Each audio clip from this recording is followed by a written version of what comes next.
routine day on Moonbase Alpha as Earth's great satellite, blasted out of orbit by a tremendous explosion of nuclear waste materials, moved through space on its journey into the unknown. Suddenly, a deep rumbling shatters the comm, and Alpha shakes and vibrates as though in the grip of a giant hand. In main mission, Commander John Koenig barks out commands. Sandra, all scanners and sensors up full. Yes, sir. Kano, computer report as fast as you can get it. Right, Commander. Paul, activate big screen. Yes, sir.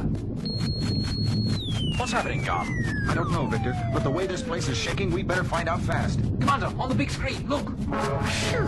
If I didn't know better, I'd swear we were in the middle of a terrestrial hurricane. All that debris out there, like a cosmic minefield. Commander, computer reports radiation level at danger point and rising. Paul, activate radiation and meteorite defense screens. We're going to red alert.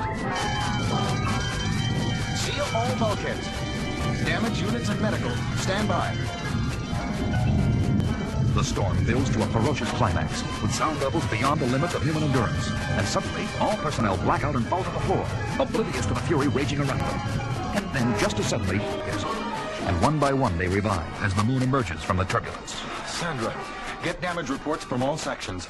Paul, do we have power? I think so, sir. Yes, we do. Good. Activate big screen. Well, we're in the clear at least. Commander, no major damage reported, just a few minor injuries. That's a help. Victor, what do you think that was all about? According to the navigation charts, there should have been no stars or planets or any concentrations of matter in this area. Nothing but empty space. And how do you explain all that debris we passed through? The only conclusion I can reach is that we have come through a black hole in space. A black hole?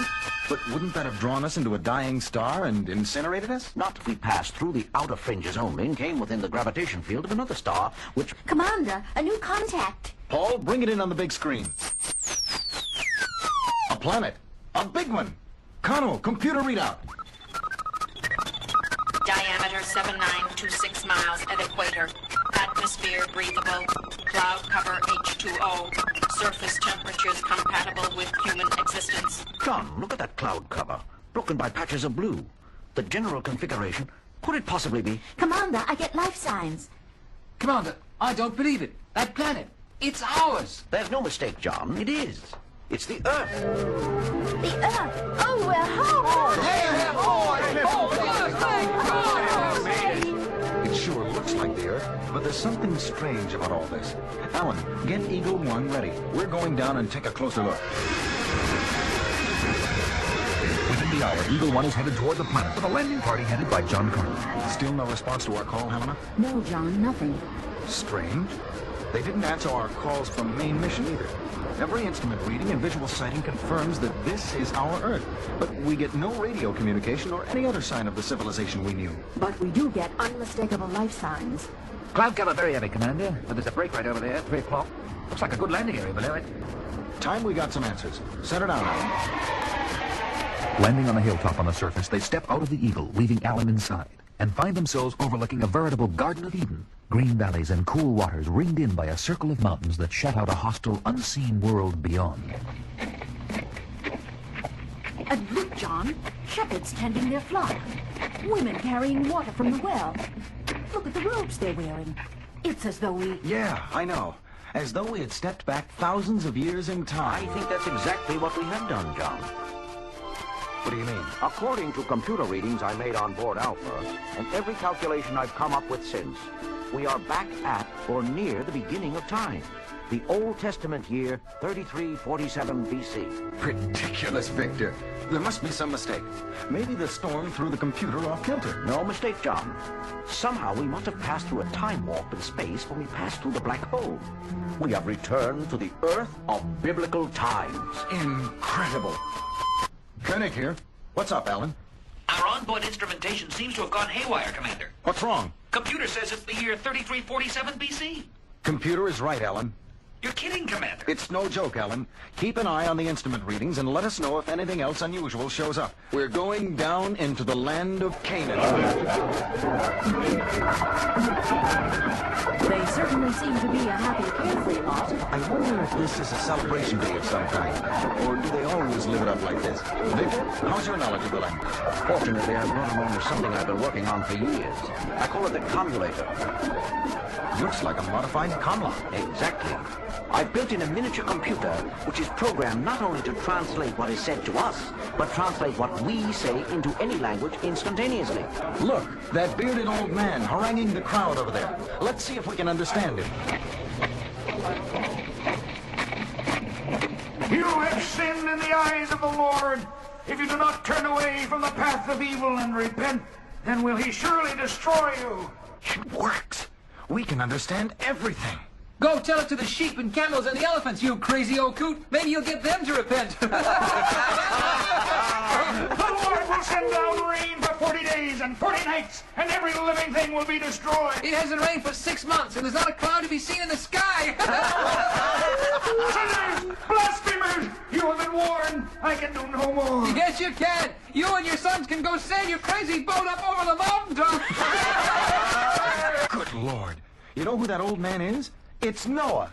And the boat the young man mentioned, it must be the Ark. He was right about one thing, though. The weather seems to be perfect. But as crazy as it sounds, if that is Noah, then we know how the story ended.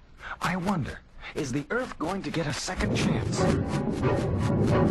What's that rumbling? Alan, give me seismograph reading. Seismograph indicates deep subterranean turbulence about 1,000 miles from this location, with a reading of 9.9 on the Richter scale. And Commander, the barometer is falling faster than I've ever seen before. Run the figures through the computer, Alan, and give me a readout. Okay, here it comes. Earthquake potential maximum. Tidal wave probability 99%. Cloud cover now encompassing rest of Earth will close in over this area. Conclusion, cataclysmic earthquake activity combined with cloudburst and tidal wave will create flood conditions engulfing whole planet. Commander, we gotta get out of here. I've got to try to warn the people first, Alan. Stand by. What are you going to do, John? Watch me. Grabbing the commulator out of Victor's hands, he runs to the platform where Noah had been standing and shouts to the people. Listen to me. Everyone, listen. You are in extreme danger.